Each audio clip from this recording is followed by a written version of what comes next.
وَاتْلُ عَلَيْهِمْ نَبَأَ ابْنَيْ آدَمَ بِالْحَقِّ إِذْ قَرَّبَا قُرْبَانًا فَتُقُبِّلَ مِنْ أَحَدِهِمَا وَلَمْ يُتَقَبَّلْ مِنَ الْآخَرِ قَالَ لَأَقْتُلَنَّكَ قَالَ إِنَّمَا يَتَقَبَّلُ اللَّهُ مِنَ الْمُتَّقِينَ۔ سورہ مائدہ کی آیت نمبر 27 ہے۔ اس آیت میں اور اس کے ساتھ چند آیات میں اللہ تعالیٰ نے حضرت آدم علیہ السلام کے دو بیٹوں کا واقعہ بیان فرمایا ہے۔ ایک کا نام تھا حابیل اور ایک کا نام تھا قابیل۔ قابیل زراعت کا کام کرتا تھا اور حابیل مویشیوں کو پالتا تھا، اور قابیل بڑا تھا اور حابیل چھوٹا تھا۔ اللہ تعالیٰ نبی پاک علیہ السلام کو ارشاد فرماتا ہے، وَاتْلُ عَلَيْهِمْ، اے میرے پیارے رسول علیہ السلام ان پر وہ خبر پڑھیے، نبأ ابنی آدم، آدم علیہ السلام کے دو بیٹوں کی، ان کو خبر سنائیے، ان کو واقعہ سنائیے، بالحق کی، جو سچا واقعہ ہے۔ یعنی اللہ تعالیٰ نبی پاک علیہ السلام کو فرماتا ہے کہ اے میرے حبیب علیہ السلام ان لوگوں کو جو آپ کے سامنے ہیں، آدم علیہ السلام کے دو بیٹوں کا واقعہ بیان کیجئے، یعنی قابیل کا اور حابیل کا۔ حضرت آدم علیہ السلام کے ہاں جڑواں لڑکی اور لڑکا پیدا ہوتا تھا، یعنی ایک حمل سے لڑکی اور لڑکا دونوں پیدا ہوتے تھے، اور دوسرے ایک حمل کے لڑکے کی شادی دوسرے حمل کی لڑکی کے ساتھ ہوتی تھی، اور اس حمل کے لڑکے کی شادی پہلے حمل کے لڑکی کے ساتھ ہوتی تھی۔ متبادل حمل کے ساتھ لڑکوں اور لڑکیوں کی شادی ہوتی تھی۔ جو لڑکی قابیل کے ساتھ پیدا ہوئی تھی وہ ذرا خوبصورت تھی، اور جو لڑکی حابیل کے ساتھ پیدا ہوئی تھی وہ ذرا کم خوبصورت تھی۔ آدم علیہ السلام نے فیصلہ فرمایا کہ قابیل کا جو نکاح ہے وہ حابیل کے ساتھ پیدا ہونے والی لڑکی کے ساتھ کیا جائے گا، اور حابیل کا نکاح جو ہے وہ قابیل کے ساتھ پیدا ہونے والی لڑکی کے ساتھ کیا جائے گا۔ حابیل نے اپنے باپ کا فیصلہ منظور کر لیا، قابیل جو تھا وہ اڑ گیا تھا۔ وہ کہتا ہے کہ جو میرے ساتھ پیدا ہوئی ہے میں نے اس کے ساتھ نکاح کرنا ہے، صرف اور خوبصورتی کی وجہ سے۔ تو جناب آدم علیہ السلام نے سمجھایا، اس نے کہا نہ، میں نے تو ایسا ہی کرنا ہے۔ نتیجہ یہ نکلا کہ حضرت آدم علیہ السلام نے فرمایا کہ تم قربان راضی کر لو، وہ اپنی اپنی قربانی پیش کرو، جس کی قربانی اللہ کی بارگاہ میں قبول ہو جائے گی وہ اس لڑکی کے ساتھ نکاح کرے گا جو قابیل کے ساتھ پیدا ہوئی ہے۔ جب دونوں نے اپنی اپنی قربانی پیش کی، قابیل نے کچھ گندم پیش کی اور حابیل نے ایک بکری پیش کی، تو اس وقت کا اصول تھا کہ قربانی قبول ہونے کا یہ یعنی پتہ ایسے چلتا تھا کہ آسمان سے ایک آگ آتی تھی اور وہ قربانی کو آ کے جلا دیتی تھی، جس کا نتیجہ یہ نکلتا تھا کہ اس کی قربانی قبول ہو چکی ہے۔ جب دونوں نے اپنی اپنی قربانی پیش کی تو آسمان سے آگ آئی، وہ حابیل کی قربانی کو اس نے جلا دیا۔ تو جناب آدم علیہ السلام نے فرمایا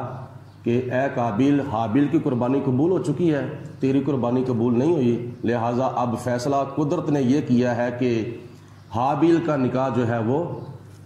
اس لڑکی کے ساتھ کیا جائے گا جو تیرے ساتھ پیدا ہوئی ہے۔ اب قابیل نے ایک اور قدم اٹھایا۔ قابیل نے کہا کہ اِذْ قَرَّبَا قُرْبَانًا، جب دونوں نے اپنی اپنی قربانی پیش کی، فَتُقُبِّلَ مِنْ أَحَدِهِمَا، ان دونوں میں سے ایک ہی کی قربانی قبول ہو گئی، یعنی حابیل کی، وَلَمْ يُتَقَبَّلْ مِنَ الْآخَرِ، اور دوسرے کی قربانی قبول نہ ہوئی، یعنی قابیل کی۔ قَالَ، قابیل نے کہا حابیل کو، لَأَقْتُلَنَّكَ، میں ضرور تجھے اب قتل کر دوں گا، یعنی تجھے قتل کروں گا تو میں اپنے ساتھ والی لڑکی سے نکاح کر سکوں گا، جتنی دیر تک تو موجود ہے اتنی دیر تک میں اس کے ساتھ نکاح نہیں کر سکتا۔ تو اس نے کہا کہ میں تجھے قتل کر دوں گا۔ حابیل نے آگے سے جواب دیا، انما قال انما یتقبل اللہ من المتقین، تجھے پریشان ہونے کی ضرورت نہیں ہے، متقیوں کی قربانیاں اللہ کی بارگاہ میں قبول ہوتی ہیں، جو پرہیزگار ہوتے ہیں، جو اللہ تعالیٰ سے ڈرتے ہیں، ان کی قربانیاں اللہ کی بارگاہ میں قبول ہوتی ہیں۔ تو تیری قبول نہیں ہوئی تو سمجھ لے تو متقی نہیں ہے، تو خدا سے نہیں ڈرنے والا۔ اگر تو مجھے قتل کرے گا، لا انبسطت الی یدک لتقتلنی، اگر تو مجھے قتل کرنے کے لیے اپنا ہاتھ آگے بڑھائے گا، ما انا بباسط یدی الیک لاقتلک، اور میں تجھے قتل کرنے کے لیے اپنا ہاتھ آگے نہیں بڑھاؤں گا، کیونکہ تو میرا بڑا بھائی ہے اور میں تیرا چھوٹا بھائی ہوں۔ تو مجھے قتل کرتا ہے تو کر لے، لیکن میں آگے سے مزاحمت نہیں کروں گا، میں آگے سے تیرا مقابلہ نہیں کروں گا۔ انی، اس لیے نہیں تیرا مقابلہ کروں گا، اس لیے تجھے قتل نہیں کروں گا، انی اخاف اللہ رب العالمین، اس لیے کہ میں اس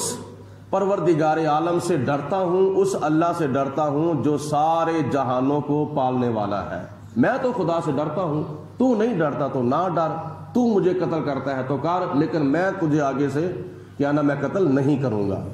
لیکن ایک بات میں ضرور کرتا ہوں، انی ارید ان تبوء باسمی و اسمک، میں یہ چاہتا ہوں کہ میرا گناہ بھی تیرے کھاتے میں پڑ جائے، اور تیرا گناہ تو پہلے ہی تیرے کھاتے میں پڑا ہوا ہے، تو جہاں تیرا گناہ تیرے کھاتے میں پڑا ہے وہاں میرا گناہ بھی تیرے کھاتے میں ہی پڑ جائے، میں تو یہ چاہتا ہوں۔ اور قیامت کے دن ایسا ہوگا کہ ایک دوسرے کے گناہ جو ہیں وہ ایک دوسرے کے اوپر ڈال دیے جائیں گے۔ مثال کے طور پر حدیث پاک میں آتا ہے، نبی پاک علیہ السلام نے فرمایا ہے کہ اگر کسی نے کسی کا حق مارا ہے تو جس کا حق مارا ہے وہ قیامت کے دن اللہ کی بارگاہ میں شکایت کرے گا، یا اللہ فلاں نے میرا حق مارا تھا، تو اللہ تعالیٰ فرمائے گا دے اس کا حق، تو وہ عرض کرے گا یا اللہ میرے پاس تو کچھ بھی نہیں ہے، تو اللہ تعالیٰ فرشتوں کو کہے گا کہ جس کا حق مارا گیا ہے اس کے گناہ جو ہیں وہ لے کر حق مارنے والے کے کھاتے میں ڈال دیے جائیں۔ تو اللہ تبارک و تعالیٰ قیامت کے دن پھر یہ فیصلہ فرمائے گا۔ تو اسی طرح قابیل کو حابیل نے کہا کہ تیرا گناہ تو تیرے کھاتے میں پہلے ہی ہے، لیکن میں یہ چاہتا ہوں کہ قیامت کا دن ہو میرے گناہ بھی تیرے کھاتے میں ہی پڑے رہیں، فَتَكُونَ مِنْ أَصْحَابِ النَّارِ، تاکہ تو قیامت کے دن جہنمیوں میں سے، دوزخیوں میں سے ہو جائے، وَذَلِكَ جَزَاءُ الظَّالِمِينَ، اور یہی بدلہ ہے ظلم کرنے والوں کا، قیامت کے دن ظلم کرنے والوں کا یہی بدلہ ہوگا۔ فَطَوَّعَتْ لَهُ نَفْسُهُ قَتْلَ أَخِيهِ، پھر قابیل کے نفس نے منصوبہ بنا لیا اپنے بھائی حابیل کو قتل کرنے کا، اس نے فَقَتَلَهُ، اس نے اس کو قتل کر دیا، یعنی قابیل نے حابیل کو قتل کر دیا۔ ایک پتھر رکھا، اس پتھر کے اوپر حابیل کا سر رکھا اور دوسرا پتھر اس کے سر کے اوپر مار دیا، جس کی وجہ سے حابیل قتل ہو گیا اور قابیل نے قتل کر دیا۔ جب قتل کر دیا فَأَصْبَحَ مِنَ الْخَاسِرِينَ، تو وہ قابیل جو تھا وہ نقصان اٹھانے والوں میں سے، خسارہ پانے والوں میں سے ہو گیا۔ فائدے میں تو وہ رہا کہ جو قتل ہوا تھا، کیونکہ وہ اپنے والد گرامی کے فیصلے پر عمل درآمد کرنا چاہتا تھا، لیکن قابیل نقصان اٹھانے والوں میں سے ہو گیا۔ اب